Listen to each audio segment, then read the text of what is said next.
Experience the difference at Woodhouse Buick GMC. From the GMC Acadia to the Buick Encore, we're sure to have a vehicle that fits your lifestyle. Our climate-controlled showroom guarantees a comfortable shopping experience every time you visit. Plus, our commitment to our customers continues well beyond the date of purchase. You will leave our lot feeling comfortable and confident in your new vehicle. Start your car buying journey today, in-store or online at WoodhouseBuickGMC.com. We are professional grade.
What's going on, everybody? Welcome to the Week 17 edition of the Pro Football Focus Fantasy Show here on RotoGrinders. I'm Brit Devine, joined by Ian Hartitz. We had a little bit of a mix-up in schedules last week, so unfortunately, Ian and I could not come together to bring you last week's show, but we have promised to make every sports betting pick, every DFS pick, the absolute nuts this week in response to that, Ian. So no pressure this week, dude.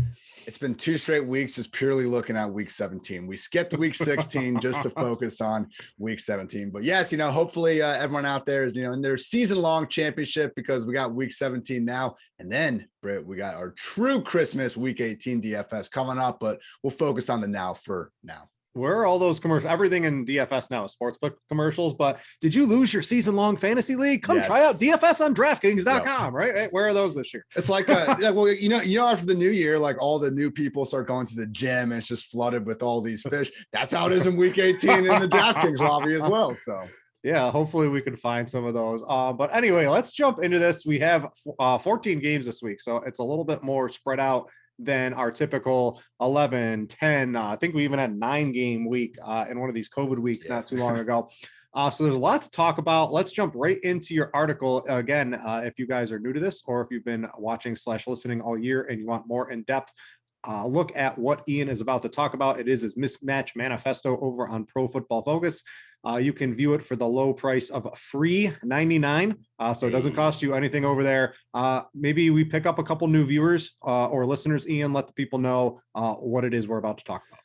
Yeah. So just, when we talk about mismatches with anything, it's always the offense ranks, X in this, the defense ranks Y in this. So it's always kind of this two-way street. I try to combine those metrics, put them in some conditionally formatted charts, real easy to just pinpoint at a more macro level, biggest mismatches of the week in explosive plays, pace, pressure, yards before contact per rush, net passing yards per drop back, and some EPA stuff. So with that in mind, we'll go through each of these categories quick to get a good, again, larger, kind of wider view of the week before we get into the nitty gritty specific picks and bets. So looking at the explosive plays this week, Stafford, Brady, Mac Jones, Kyler Murray, all looking really good through the air. And, Britt, I saw some of your picks for the DFS. I do think Kyler and maybe, that Cardinals offense is maybe being overlooked just a little bit. We do see the Cardinals and Cowboys highest game total of the week.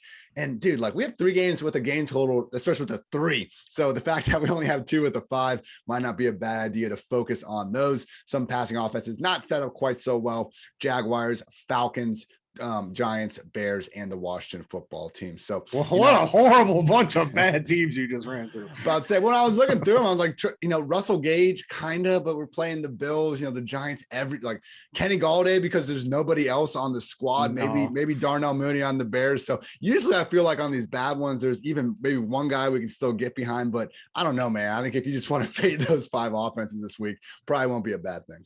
Yeah, Kyler, Dallas, right? Defense good, but they can get burnt, right? That is what Diggs does. He'll go for the interception, but he has gotten burnt a couple times this year too. So I wish Hopkins was there. I think he's really been one of the key cogs in the offense since he's been out with Kyler. But I do think Kyler will be a little bit low owned, and I'll talk about him in just a little bit.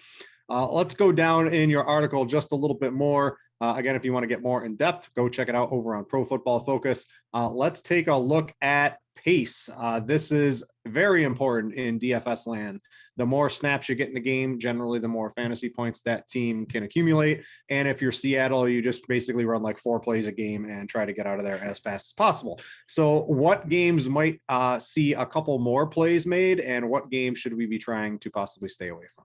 Number one, highest paced easily is Cardinals Cowboys. And, I think we can all see why and understand there's a lot of valuable options to go around there. But the real interesting one is Buccaneers at the Jets coming in at number 2. So Antonio Brown, he is shaping up as a game time decision with that ankle injury. He's going to be awfully chalky either way. So, we should take a longer look at guys like Rob Gronkowski, Rashad Perryman. And on the Jets side of the ball, man, it's been so muddled there throughout the whole year. We usually have a 3 running back committee, and then we also have 5 or 6 wide receivers being used every week. But now Crowder's out, Elijah Moore is not coming back. Braxton Berrios is setting up as, one of those slot mavens that we could see 8 to 10 targets go his way. And then the backfield, Tevin Coleman is on the COVID list, potentially setting up Michael Carter to finally be, clearing 20 touches with some, just higher expectancy than we're used to. So no, I don't think we should be stacking the Jets by any means, but just don't be afraid to, pinpoint a few of these cheaper assets in that game, because we should have plenty of plays to go around.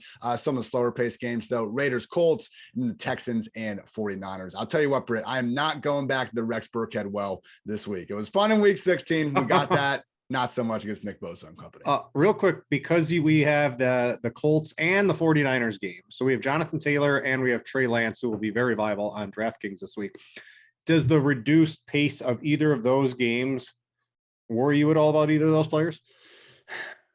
Doesn't help. I think for Lance, though, just look, we're gonna use him in cash. We're probably not going to use him as much in tournaments. I would just keep in mind with Lance in this offense, I think they're implied for what they might even be. I think I saw someone tweet they're implied for 30 points now. One of the highest implied offenses of the week, so we know the scores are going to get there. I would just say if you do want to go into tournaments with Trey Lance, like you're hoping that he gets you that 30, maybe 40 point just explosion, there's probably going to be one receiver that has a great game. And Deebo Samuel, I know the price tag is ridiculous, but man, if you ever want to try to leverage a bunch of ownership on Cooper Kupp just by going down a few $100s to Deebo, I think that can make some sense. Or George Kittle in the tight end range, because it's tougher to pay up there this week. So not a lot of plays, and we know there's not going to be multiple receivers enabled. But I think Lance, he's not the most polished passer in the world, but it's Deebo and Kittle. Like they make a ton of their living on yards after the catch anyway. I don't think that just having Lance there makes them guys we just completely can't touch in fantasy them. Not the most polished passer in the world. I think that might be saying something nice about Trey Lance and his passing, at least from what we saw in his one earlier. He's playing the Texans though, and he's got Kittle and Deebo. Listen, the Texans, I bet them. I got them at plus 15 on Monday. It's down to plus 12. That's a lot. That's a lot. I still don't hate the plus 12. It didn't make my list, but that is one you could definitely put some money on, in my opinion. All right, let's go to pressure rate. Quarterbacks that might have a clean pocket. Quarterbacks that might be under pressure, maybe stay away from them or use the defenses against them. Who are we looking at? Yeah, Brady, Stafford, Josh Allen, Dak Prescott, and Trey Lance standing out as guys that should have the cleanest pockets of the week. And Josh Allen, I mean, we've kind of had these moments, I think, where we come back to him in these kind of huge spread spots. And we do got to keep reminding ourselves, this is one of the most pass-heavy offenses in all of football. So I know usually for tournaments, we don't love the upside of quarterbacks and their receivers when they're double-digit touchdown favorites. But I think the Bills are enough of an exception where, Britt, they got to score a lot of points to make it a blowout scenario in the first place. I don't hate the idea of going to some of these weapons, particularly if we get Emmanuel Sanders out, opening up Gabriel Davis for that number 2 role. Some offenses that will be under a little bit more duress though. Ryan Tannehill against that blitz happy Miami defense. Man, I hope he's got the time to get to AJ Brown, because we know there's no one else out there to be getting those targets. But I do kind of look at that spread, seeing the Titans favored by 3.5. And I don't know, man, like last week they played okay. They had AJ Brown doing his thing, but Xavier Howard, Byron Jones, those are some tough cornerbacks. If there was a team that I think could do a decent job of neutralizing AJ Brown. I think it's the Dolphins. And if you can take away AJ Brown, you're left with this terrible Titans offense that we've seen for the better part of the last 6 weeks. So something to keep an eye on there. Also Falcons, Jets, Colts, and who else? And also the Vikings not looking too good from a pressure standpoint. Adds up all the way around. You're talking about the Titans offense. I'm going to throw the most ridiculous prop idea I have of the week. This is over on Prize Picks. Anthony Fursker is over 6.5 yards on his prop. That's one catch. He's hit it in every game except one this year. So if you're over on Prize Picks, go hammer the over 6.5 on Anthony Fursker. That's one of my better ones of the week at the moment right now. So very strange, Ian, but this is what it's come to in week 17. It's just sad to me one catch. I remember June, July when it was Fursker and Adam Troutman best ball season, and here we are now, week 17. I'm just praying for one catch from Fursker. 6.5 yards, like to get that through there. All right, we'll take a look at yards before contact. If you're Najee Harris, you're not really getting too far before you're getting taken down. But if you're other running backs, you might have a chance this week to put up some big performances. And running back is a very, very juicy position. There are a ton of options. We'll go through those for DFS in just a little bit. But what are some of the best of the best? Because we're going to need some tiebreakers. This DraftKings $5,400 to $6,500 range on running back is just loaded with like 7 to 8 guys you can use this week. And you could even say 4,900 with Boston Scott, man, particularly if Jordan Howard is going to be sidelined with that stinger injury. So conveniently, the top 3 run game matchups, we kind of have some backfields that are finally condensing now after being awfully frustrating. So best one of the week is the Eagles against the football team. And Boston Scott, with or without Howard, man, Sanders is out of the picture. I do think Scott's someone that should be seeing 15, plus combined carries and targets. So I think he is more than viable. And, Britt, we were talking a little bit before the show. I feel like with these running backs that we're going to be talking about, there are so many cash viable ones that hopefully that, we just see this projected ownership as it becomes sharper and sharper going into Sunday. It actually centers around a few guys because then we can just use a lot of really qualified running backs in tournaments as well. So Devin Singletary fits that bill for me at 5,400. Like, I'm in on him. We saw Zach Moss come back last week and it didn't matter. Still a Singletary show. Obviously great spot against the Falcons here. So he's one of those guys that I'm fine using in both. And I think the same goes for Chase Edmonds if James Conner is going to wind up being held out with his heel injury. And if Conner is out, man, like I was doing my ranks this morning, like just for straight up in the week, and I had Edmonds, I think, as my RB3 overall. Like, so he would be jammed into lineups of all shapes and sizes if Conner is going to be sidelined. Some of the rougher situations, I mentioned Burkhead and the Texans. Like last week, they got to face the freaking Chargers defense, who we talked about all year, barely gives a single shit about trying to really stop the run. Now they got the 49ers league best defense in yards before contact per carry. So truly don't go back to that well. Also not looking good for Cordero Patterson, the Falcons. We've seen like Derrick Henry, Jonathan Taylor, and Damian Harris, like some of these truly hit you in the mouth run games, have some success against the Bills. That's not the Falcons. They gave CPAT 8 touches last week. I can't get behind them here. And then also the Dolphins, 3-headed committee from hell. Don't touch that backfield either. All right, let's go down to one of the final ones I like to talk about. That's the EPA per play. I saw one of your notes. There's nothing standing out this week, Ian. Is this like the first time in history? So yeah, the one really fun one I've had, and we've had a lot of success, like straight up betting on the money line, not even needing the spread, was trying to find teams with an relative offensive advantage, but they were underdogs. And this is the first time all season long that there's not a single match to that. So maybe, the trusty old conditional formatting charts are finally catching up like the way they should have. But yeah, man, I think the lines are in a pretty good spot. We're seeing, a bunch of big favorites, I think, where they should be. And yeah, I unfortunately, Britt, don't have anything for you here this week. All right. Well, let's jump into some of our sports betting picks here. So last week, I went 2-1, even though we had no show, Ian. So the ones I had on there, it is counting in my totals. So I am I'm basically dead even so far on the season. So we're trying to close this out over the next couple of weeks, at least for me personally, with some good ones, at least the ones on the show here. All right, so I got two. I think are one. I think I mentioned earlier this year on one of these pods and I talked to our producer pre-show, where in like the history of me playing DFS, Experience the difference at Woodhouse Buick GMC. From the GMC Acadia to the Buick Encore, we're sure to have a vehicle that fits your lifestyle. Our climate-controlled showroom guarantees a comfortable shopping experience every time you visit. Plus, our commitment to our customers continues well beyond the date of purchase. You will leave our lot feeling comfortable and confident in your new vehicle. Start your car buying journey today, in-store or online at WoodhouseBuickGMC.com. We are professional grade. It feels like I've never, ever been on the right side of injury news or anything breaking correct. And this week it is finally turned for once in my life. So I got the Packers 6.5 on Monday, right? That looked good. Nice. I got the Texans at +15 on Monday. That was good. One of the other ones I got on Monday, actually two of them, were both 3.5 when I got them on Monday. I actually went back today and I bet them again at 4.5. And that's the Rams and the Eagles. I don't understand. These lines seem horribly off to me. The Rams, we just saw what Joe Burrow did to the Ravens. How are the Rams not going to go into this with sort of the same game plan against an absolutely butchered secondary? And I know Matt Stafford played a little horrible in his last game, but the Rams still covered and won last week. I think the Rams 4.5 is simply, this should be like a touchdown in my opinion. I think they win this game pretty easily. As good as Huntley was in his one start, we got to see if he can continue to do that against Aaron Donald and Jalen Ramsey. That's going to be a little bit tougher in my opinion. So I love the Rams, and we both have the Eagles at -4.5. These teams, like I think the Giants, I don't know if I want to bet the Bears against the Giants, but I'll take teams. The teams that have given up are the Giants and the Washington. They seem like these are the teams that have really given up. Jacksonville, I don't know if they've given up. I just don't think they really have anybody that's good on their entire team, and they had a lot of other stuff. So the Eagles 4.5 looks to be really good.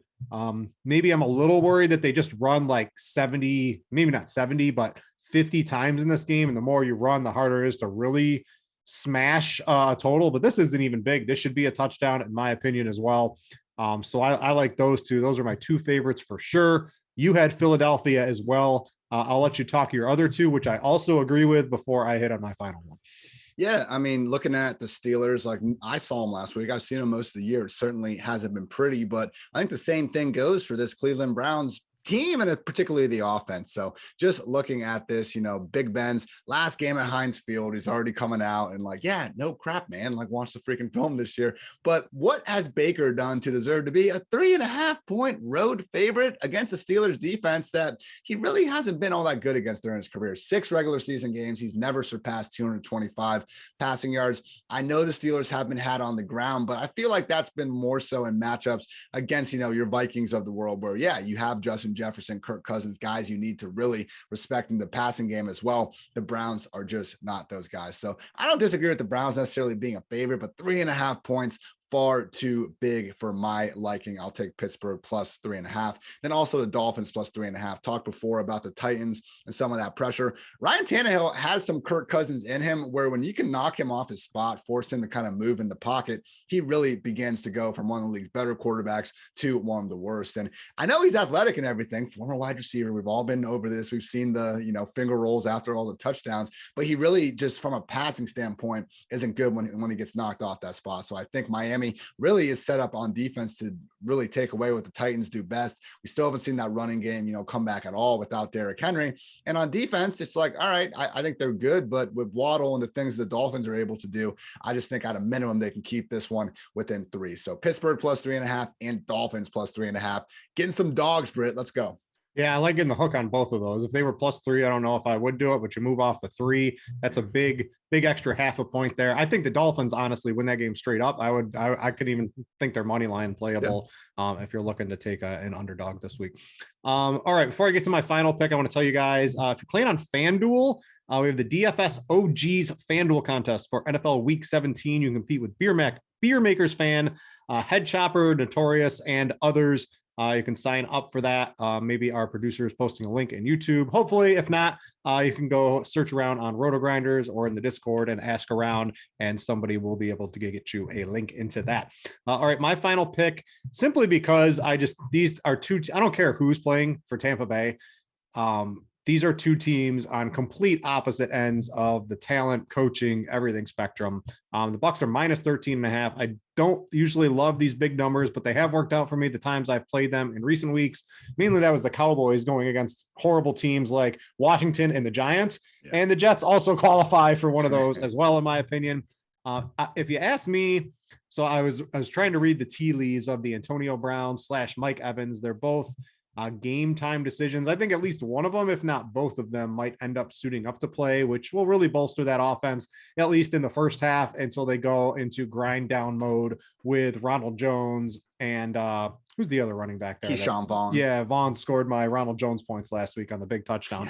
But I just think this should be like 17 in my opinion. It's way too big of a spread. Could be Brady's last game against the Jets. Maybe he wants to give them just a little bit, one last time of a nice offensive performance and give it to him pretty good there. So I like the Bucks as my final play of the week. All right, before we get into DFS, let me tell you about another way you can play DFS, and that's Jock Market. Stop throwing your money away and check out Jock Market. The app where daily fantasy becomes a stock exchange. You can buy and sell shares of players in real time for real money. If you download it now, you will get a 100% deposit match up to $50 using promo code Grinders. And check this out. If you happen to play on Jock Market for your first time, they will give you a first market guarantee. That means you deposit $50, you get the $50 using promo code Grinders. You have $100. If you happen to lose that $100 in your first time playing, they call it their first market guarantee. They will refund you that $100. So it's a risk-free shot to play on Jock Market. Go check them out. It's fun. I personally tried this, and it is a fun little game to play. All right, let's go talk some DFS. And we'll start at quarterback. And I think in cash games, there are a couple viable higher tier options, Ian, but they left Trey Lance at 4,800. And I'm not expecting Jimmy Garoppolo to play. You've been reading the tea leaves all week long. That seems like it's a foregone conclusion, in my opinion. So looking back, great. He's played a couple of games. In the one full game he had to start, he didn't even score a touchdown, and he had 15.5 DraftKings points. He came in mid-game in week 4, I believe, and he had 20 DraftKings points in that at 4,800. How do you not start off your cash game with him? Because we have the 14 games too. So there's a ton of high priced players we want to jam in there.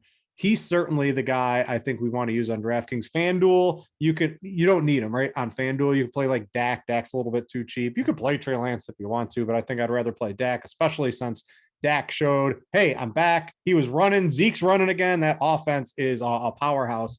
But on DraftKings, it's definitely Trey Lance and cash at 4,800.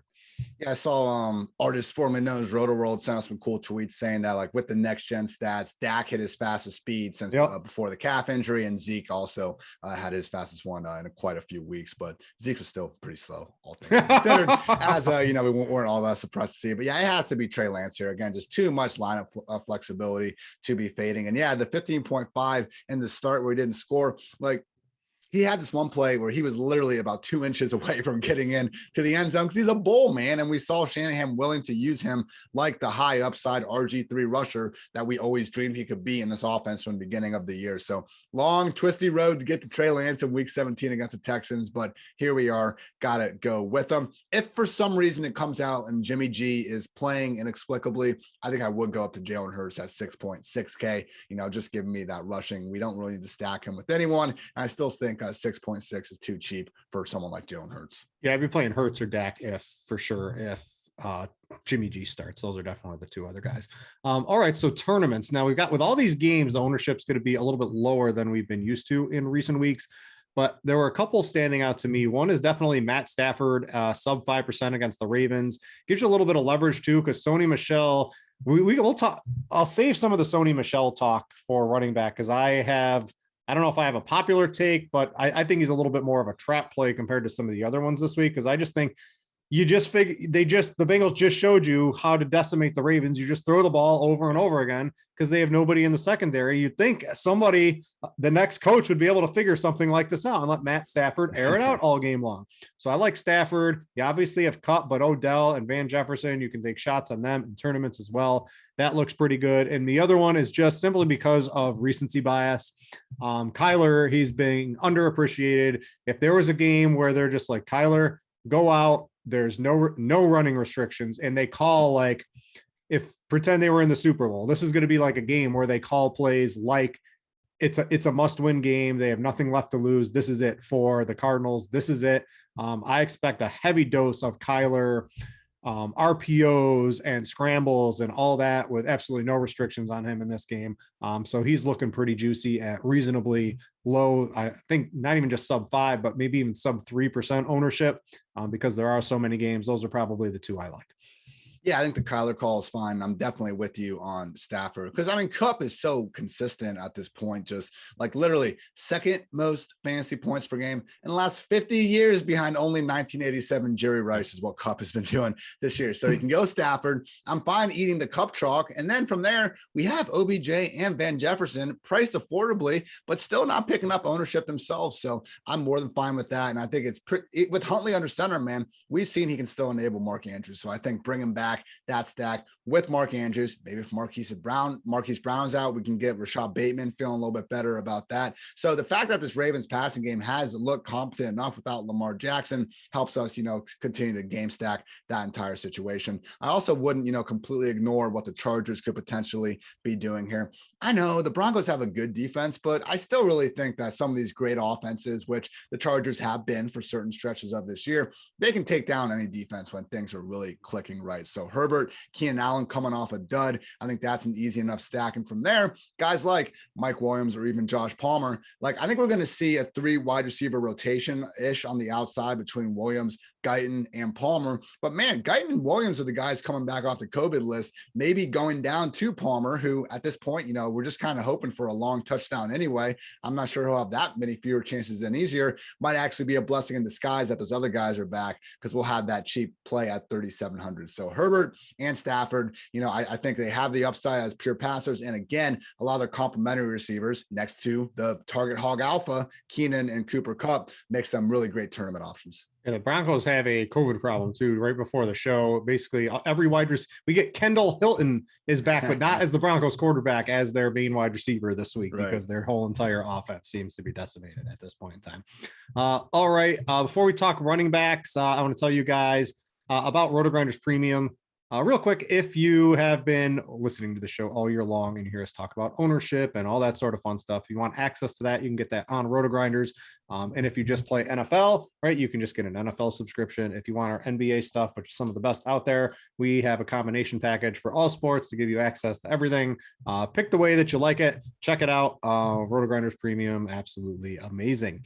All right, let's go to running backs. And being a parent can be really challenging. It's normal to feel uncertain about whether you're doing the right things to raise healthy and happy children. That's why Child and Family Resource Network focuses on connecting pregnant parents and those with kids under the age of 5 with free support services to help them build confidence in their parenting journey. Everyone deserves to have someone they can turn to for support with parenting. Visit childandfamilyresourcenetwork.org today.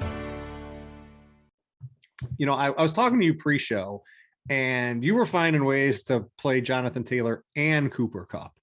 The problem, I think most people will be making a decision between one of them, although you can get 2 of them.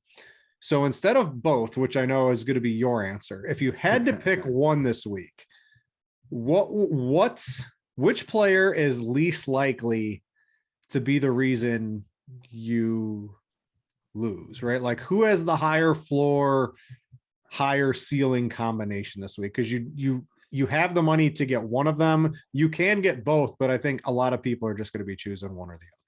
I mean, I think it's for sure Kupp. Jonathan Taylor hasn't caught a pass in 3 weeks.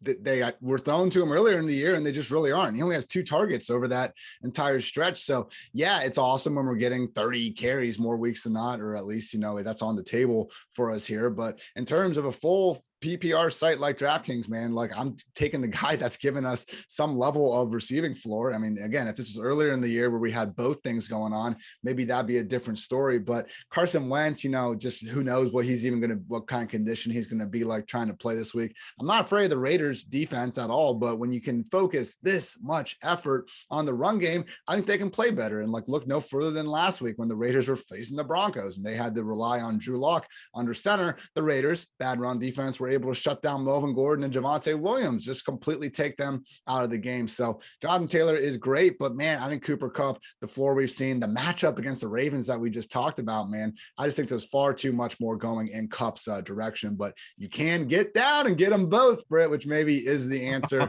You just got to be willing to eat that Braxton Berrios 3,700 salary. Yeah. My problem is there's just so many, this 5, right? So if let's pretend we get James Conner out, right? We're going to have Chase Edmonds. We've got Devin Singletary at 5,400. Then you go into the 6K tier of a let it loose DeAndre Swift coming back, who was, doing pretty good. You've got Rashad Penny, who it's sort of hard to argue against him against Detroit this week as the lead back. You've got Josh Jacobs, do it all running back, Ronald Jones, David Montgomery, who's literally he is finally morphed into that picture where he has the all the Frankenstein running backs, because now he's the greatest wide receiver in the history of the league playing at the running back position with all these targets he's seen over the last couple of weeks. This price tier is so loaded that I think I'm in your camp. If I had to choose one of Kupp or Jonathan Taylor, I think it is Cooper Kupp, because I just have so many of these mid-tier running backs that are absolutely great. Which guy, who's above who in this ranking here? And I think, I guess we should say too, if James Conner's out, Chase Edmonds, I'm definitely playing him at 5,700. He's going to be on my cash team.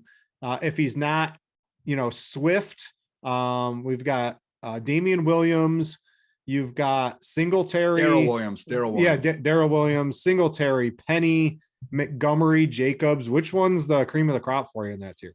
I can't remember a week this year we've had this many cash viable running backs. And again, that's going to be really great for us in tournaments, being able to still have guys that were expecting 15 to 20 touches in reasonable matchups that are tournament worthy because of their depressed ownership. So I lean, again, I'm with you. If Connor's out, Chase Edmonds needs to be in there. After that, I would prioritize, I think, Rojo. Number one, we saw the 20 touches last week. I know Keyshawn broke that long one, but Rojo actually was the one that got more targets as well. Jets league worst defense in PPR points per game allowed to running backs, and kind of lost in that just easy win for the Buccaneers. Some good stuff that Dwayne McFarland pointed out on the PFF Fantasy Football podcast was that even when they were winning relative to past weeks when they've been winning, they went far more run heavy than we've seen, which makes sense. All your freaking wide receivers are out, and even more could be out this time around. So definitely Rojo, and then David Montgomery. For once, we're seeing him as a touchdown favorite at home against a Giants team that, to your point, I do think is also quitting pretty much on the year. And let's say that something happens, Mike Glennon and Jake Fromm build a lead. That might be even better, because we've seen Montgomery just racking up receptions in the fourth quarter, doing his best DeAndre Swift impression over the past few weeks. So I would kind of lean, again, Edmonds definitely number one, then after him, Rojo and Montgomery. But you said it, man, Singletary, Sony, Darrell, Boston Scott, obviously Jonathan Taylor, more than viable in their own right. You like Sony's gaining a lot of steam, but I think one, he's not catching any passes, and then two, it's against the Ravens, and NFL teams do stupid things, so of course they're going to try to establish the run against Baltimore, but you definitely beat them passing. I think Sony's much more down the list on terms of players I want to play this week compared to what I think the public might try to do. Yeah, I'm seeing some of the ownership. It looks like he is actually probably in the top 2 or 3 people are leaning towards. I can't get behind that. I get why we're into him. Cam Akers now isn't even going to play. Henderson's out. He's going to probably have the highest single snap rate of the week. And for that reason alone, we should feel good enough about it. But, look at, Burrow threw all over his defense last week. That didn't stop Mixon from going crazy. So I know Sonny doesn't doesn't have the same skill set as Mixon, but we do need to keep in mind that when you're in an offense that, we could definitely see going for 30 points, that running back's going to be more than viable, even if it's not for cash games. And that kind of takes us to the tournament idea, because look at all these values in this range. You can pick and choose the guys in there that you want that don't have as much ownership. But I think also just a way to make your lineup different is to pay up at running back. Go get your Austin Ecklers of the world, Alvin Kamara, Joe Mixon, these guys, because we know they can all put together huge performances. Everyone's just kind of lost in that mid-tier range. So I think that's kind of your contrarian kind of lineup building strategy this week. Pay up at running back, go down at wide receiver. And I think that'll, and maybe, try to get a higher end quarterback. Again, just look at where all that chalk is going and try to do the opposite. And Eckler, so off the COVID protocols, and we saw like Tyreek Hill, there's all this talk about him being gassed. He was on it last week. So maybe, he's had the full week. So maybe it's always tough with these guys coming off COVID now. You don't really know what to expect on their performances. I guess I'm leaning the guys that were on it last week and got to practice this week, maybe have a little bit more juice in their legs than a guy like Tyreek Hill had last week, where he got activated a day before the game and didn't really get to practice at all and things like that. So maybe Kamara's the play then, man, because look, I know it's brutal last week, but it's still Alvin Kamara. This Panthers defense is starting to have some COVID stuff too. And obviously Stephon Gilmore has been ruled out. I don't think Carolina is exactly, top in the league right now in terms of teams. I think Carolina is another team that's they're sort of on this I've given up type of list.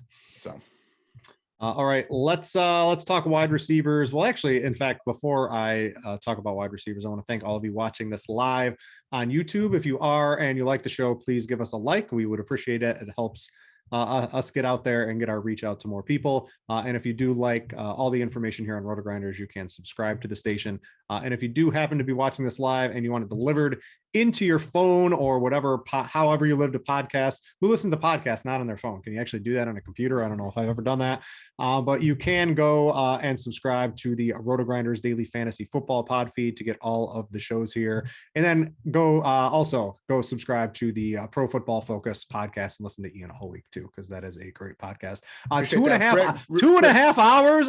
Ian, you got to cut that down, dude. Bro, I feel like we could go even longer on it. So we got the timestamps in there. You can pick and choose. Real quick before we move on to wide receivers, though, Rashad Penny facing this Lions team at home. We've seen him really emerge as the clear-cut featured back in Seattle. Alex Collins, was a healthy scratch last week. AP's out of the picture. Who knows if the Seahawks are still in win now mode or not without Adrian Peterson? But I think Penny makes a lot of sense. Again, just when we have guys that are being favored by a touchdown at home in a winnable matchup and we can expect 20 touches, like you better have a pretty good reason for not having any exposure to them. I think a similar sentiment is true for Damian Harris against the Jaguars. Like if Ramondre Stevenson wasn't there, Damian Harris would be top 5 this week. He'd be top 5. And Stevenson coming back from COVID, okay, he's been heavily involved this year. We've also seen him disappear. I wouldn't be shocked at all if Damian Harris, with or without Stevenson, fairly heavily involved, is clearing that 20 touch mark. And hey, only took him 18 carries to find the end zone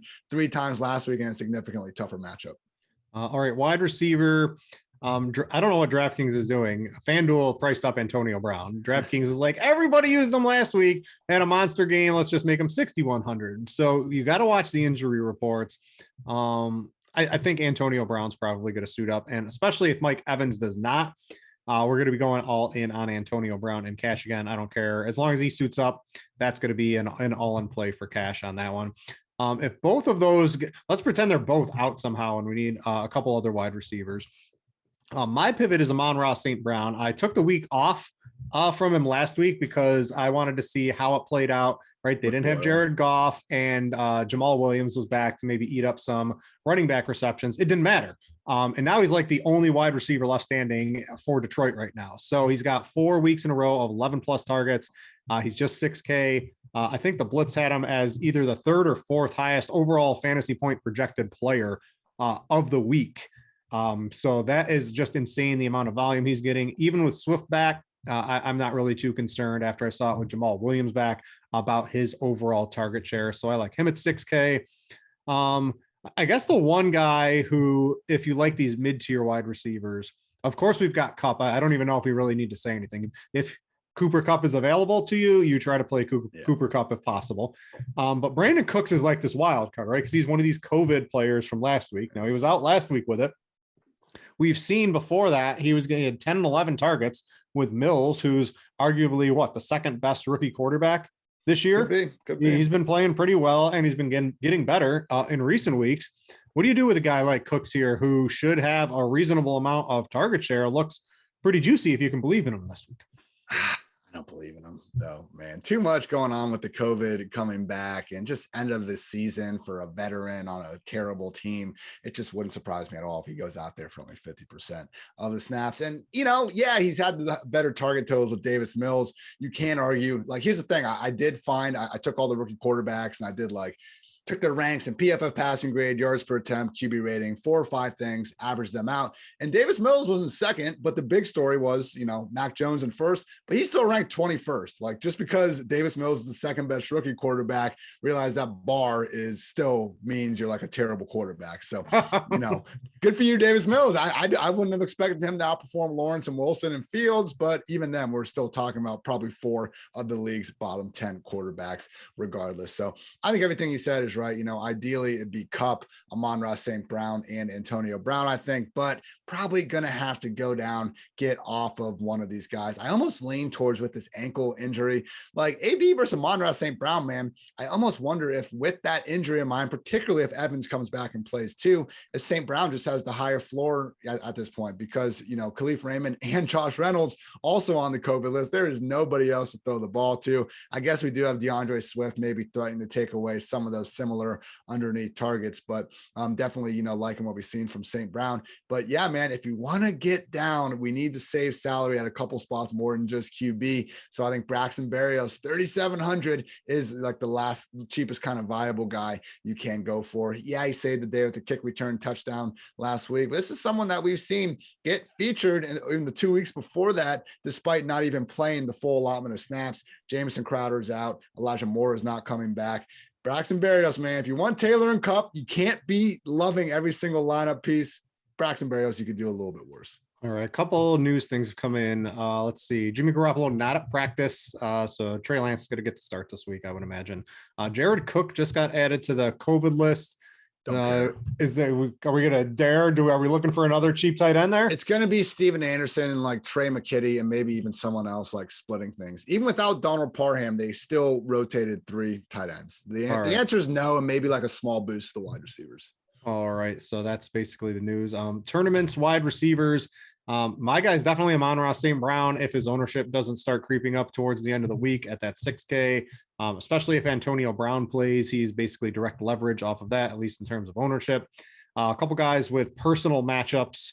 You can get a lot of guys sub 10% at the wide receiver position this week because we have so many games, but Jalen Waddle and CeeDee Lamb, to me, always tough taking a Dallas receiver because their offense is so explosive. But Lamb, personal matchup, very good. And Jalen Waddle, personal matchup, very well. And I like Miami to beat Tennessee. Sorry, our producer, Steven, about that there in Tennessee. Me and Ian going with the Dolphins there. Yes, absolutely. So I do like Jalen Waddle as well, 6.7K. Because, it's actually could be a point where we see him get some more explosive plays than usual. Nobody has allowed more pass completions of 15 plus yards to slot receivers than the Titans this year. And, when we think about upside, I think sometimes we almost have it backwards. Yeah, it's great when someone can take, have those 4 catches for 150 yards and 2 scores. But obviously we would prefer 10 catches for 150 yards and 2 scores. Just because you're this target hog slot receiver doesn't mean you can't put together these massive performances. So I really think focusing on just the highest target ceiling possible is going to help get us on guys like Waddle and tournaments. We talked earlier, Stafford and Herbert and kind of the receivers that they have going as well. Only other 2 guys I would add, Christian Kirk, in the absence of DeAndre Hopkins, we've seen him and Zach Ertz emerge as Kyler's clear-cut top 2 pass game options. Yeah, and as you said, man, Trayvon Diggs, very, I do think sacrificing some of those big plays you give up for interceptions are worth it over the course of the year, but he also doesn't really shadow into the slot anyway. And Christian Kirk, I think, is good enough to win, even if he does have some high leverage matchups against Diggs. So just high scoring game of the week. Why not have one of the most featured players in the Cardinals offense? And finally, keep an eye on Emmanuel Sanders with that knee issue. We all saw what Isaiah McKenzie could do coming in for Cole Beasley last week. We saw what Gabriel Davis did coming in for Emmanuel Sanders 2 weeks ago. Now Sanders is once again questionable. So that's like how it stacks up. McKenzie is Beasley's backup. Davis is really Sanders and Diggs on the outside. And if we're going to lose Sanders, Davis at 5K becomes someone that we can feel awfully good about. And a great matchup. AJ Terrell is PFF's, I think, maybe still number one highest graded cornerback on the year, but he sticks to his side on the left of the field, doesn't move, and their other two cornerbacks get shredded on a weekly basis. Yeah, and Davis, when he's out there, he is the red zone. Yep. He's a big target, big Wigs fan. He is the red zone target, so he's always in play for upside in tournaments. All right, let's go to tight end. And even with like all the teams playing this week, I was thinking maybe I could find a way to get Mark Andrews into my cash team, but it sucks because he's going to get his like 25 fantasy points, Ian, but I don't know if I can't pay 7,400 because I want like Cooper Kupp and a couple of these other guys. I joke Mark Andrews will get 25, but I know Cooper Kupp's going to get 25. So that's just where I tend to allot my salary. And I'm going, we've got Gronkowski, right? Specifically if AB and Evans don't play, I think is reasonable. I was looking more into like the Ertz Goddard tier. I think Ertz, at least on DraftKings, where you get the full PPR back-to-back 11 and 13 target games, had a 7 before that. He's like the clear, it's not a ton of yards, but he's like the red zone / move the chains type of player. But I don't even have that type of money as it stands right now, Ian. So I'm going down to like the 3K-ish players. And there's a couple like Foster Moreau, he's 3,800. Back-to-back 90+% snap weeks. That's always good. I know he let us down a couple times. I think I used him in cash last week. Did just enough to make it worth it for me. And with all those snaps, maybe a positive passing game script, still no Darren Waller. Henry Ruggs gone. I think he's pretty reasonable. We do have Allen Robinson coming back for Chicago, but they are playing the Giants. Okay, so talking about Kmet. Yeah, so I'm playing Cole Kmet looks pretty good here. He is playing a ton of snaps too. Not really a red zone guy. They still try to find Jimmy Graham down there every once in a while for a touchdown, and Allen Robinson probably coming back certainly hurts Kmet's red zone opportunities, probably even more. But 6 to 8 targets against the Giants, reels in a couple of catches. He's 3,400, not going to kill you. Has a chance to catch a touchdown and maybe get you there, but I'm just going for these cheap tight ends, Ian, and cash this week. I'm already starting to talk myself into a Chargers guy now. I might be mistaken. Is Anderson 2,500? Steven's min. He's min. He is a guy where you can actually talk yourself into kind of his athletic portfolio, and hey, he's had some okay enough games this year. So if you want to go as cheap as possible, I do think Steven Anderson at 2,500 is there. I was really hoping, Britt, that we could open and shut this conversation with Mo Alley Cox at 2,800. Yeah, Jack Doyle just got ruled in. He's questionable, but he practiced in full. So yeah. I would expect him to play through that questionable tag. So come on, Doyle, just take 1 week off and let like the largest guy in the NFL start. But nope, not looking that way. I agree. Cole Kmet, if you want to just go up a little bit more, is probably that guy. So deciding between Anderson and Cole Kmet, probably gonna take years off my life over the next 2 days. Yeah, I like Andrews in a tournament. If I'm spending up, that's who we're bringing back in the Rams stack. We're going Stafford, Kupp, OBJ, bring it back with Andrews. That's the stack of the week for sure. Back to back. I mean, 5 straight games of at least 6 straight games of at least 9 targets, 7 of 8 of 9 targets or more. And this resurgence of these low ADOT actual catchable passes. Lamar Jackson will throw some wild uncatchable 5-yard passes, right? That has sort of disappeared from the Ravens offense. And all of a sudden they become catchable little dump offs along with being an elite red zone target for Baltimore. And I personally think the Rams are going to smoke Baltimore. So this is all passing game from Huntley, and those are all going to Mark Andrews. So I love that. And the thing is that'll completely flip anything that's not a Ram stack will completely flip what the rest of the field is doing. Cause I think these middling to cheap tight ends, just to get access to the Jonathan Taylors and Cooper Kupps, are going to be the preferred way most people make their lineups. So then, right, you play Andrews, maybe play like Singletary and Edmonds and, some other 6K, Williams or Swift or somebody like that. right? And you could still get some pretty good wide receivers in the mix with that. That just sort of flips your build a little bit from what a lot of other people are doing. So Andrews for sure looks to me as the highest floor ceiling combination at the tight end position we've seen since good Travis Kelce from a year or two ago. Yeah, Kelsey's unfortunately got the same sort of COVID storyline that we got to worry about a little bit with the full-time snaps. So Andrews, I agree with you. Best floor ceiling combo on the slate. I mean, he's on pace to now break Kelsey's 5-year reign of terror over this position, being the overall tight end one. I also think, man, just if you have Trey Lance in tournaments, I think George Kittle is his best stacking partner. Last time we saw a dud like he had last week, the following game Shanahan went out his way to feed him, and he went for like $180 and 2 scores.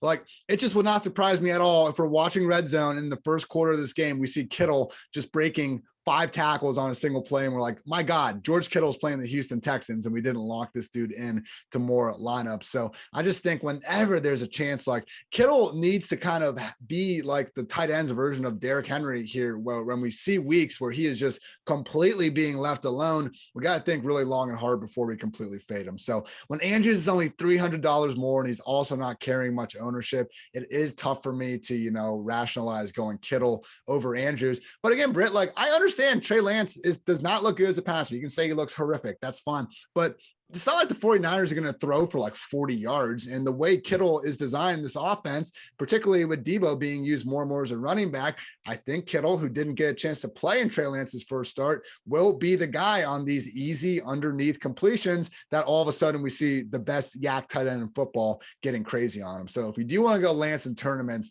I think stacking him with Kittle could be the way to go there. Yeah. And then I think Gronk, all these guys, man, we talked about paying up at running back, like pay up at running back, try to get one of these tight ends as well, and then go down elsewhere. So just, I can see it for all 3 of Andrews, Kittle, and Gronk. I think trying to decide which one of those guys I want to invest in the most. Weekend's biggest question. All right, couple of defenses. I like the Dolphins, if we both like them to at the plus 3.5 for win. With their blitz heavy game against Tannehill, that looks pretty good at 2,800. What else are you looking at this week, real quick? I think cash game, I'm probably going to settle on the Lions at 2,400. Russell Wilson, one of these quarterbacks where even when things are going well for him, just the way he kind of plays, he lends himself to taking a lot of sacks. So we could kind of see the Lions, maybe they do face a good version of the Seahawks and they give up 25, 30 points or whatever. I still think, with an interception here and 4 or 5 sacks, they could still make that price point at 2,400. Or hey, maybe Russ keeps on, not cooking, being more of an Uber Eats guy, and we see his Lions defense actually emerge as a solid group. They haven't quit, man. They have not quit this year. I kind of thought after they got that first win, they might be like, all right, cool, we got one, who cares? But here they are, and they're still slugging it each and every week. So if you can get up to Miami or even, Indy or one of those guys, that's fine. But I think, as we're going to go through making these cash game lineups, I would probably just settle for Detroit. Just a few notes on tournament ones you can look at that kind of have the defenses in good positions and a corresponding running back to get a lot of touches. Real GPP play, but Josh Jacobs and that Raiders defense, if Wentz ends up being ruled out, Jonathan Taylor and the Colts defense, I think, is certainly in play. Austin Eckler and that Chargers defense against Drew freaking Lock, like pretty confident that Lock's not going to have 2 straight weeks without a turnover. With receivers, literally no receivers. So I like that one a lot for tournaments. David Montgomery and that Bears D going up against Glennon and Fromm. Rashad Penny and that Seahawks D going up against Tim Boyle. And finally, Sony in that Rams D. But I do kind of agree with you. Like, let's focus more so on that Rams passing game as opposed to the running back. I'm going to throw Swift in the Lions D. How about that one? Let me get you some of that. Yeah. I think you could sprinkle the Lions if you a half a unit as on the money line this week. I haven't been too high on Swift, but after seeing Campbell's comments and stuff, I'm starting to come around a little more.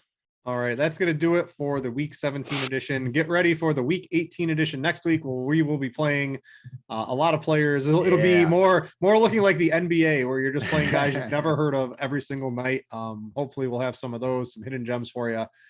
Ian, it's been fun doing the show. Thanks to everybody for watching, listening, downloading, however you take the show in. We appreciate it. For Ian, I'm Britt. Thanks for watching, and we out ya.